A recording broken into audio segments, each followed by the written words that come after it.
The New York State Department of Environmental Conservation is updating the state list of endangered species. The first category to be revised is fish.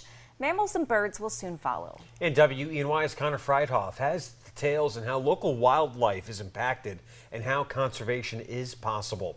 Connor? Nick, Renata, though some fish species were newly classified as threatened, none have fallen to the category of endangered this time around. However, changing weather conditions and the cleanliness of water remains a concern for some species in local rivers. An endangered species is any native species that could face extinction without intervention. Around 50 different species fit the criteria for classification as endangered in New York State, and now DEC is undergoing the process to evaluate each one, starting with fish. There are 4 that are being added as threatened, and the rest are being added as special concern. The good news is one of them is being downlisted, so it's improved from endangered. It's going down to special concern, and that's the pug-nosed shiner. Found in some local waterways, the American eel has seen global population decline, much in part due to water-based infrastructure like dams preventing the eels from traveling up rivers. As a species of special concern, one of the ways it's being protected is through licensing, meaning that harvest cannot happen without a license. So if you have an angling license, you're covered.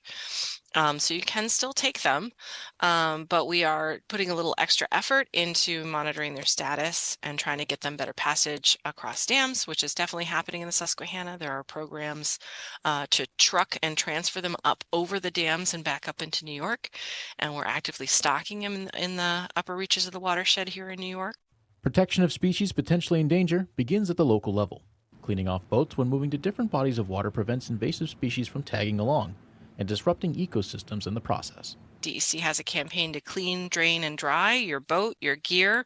Don't move weeds around, don't move zebra mussels around, snails, any of those kinds of things. You want to make sure that all of your gear and your boat or your kayak or your canoe is free of those weeds.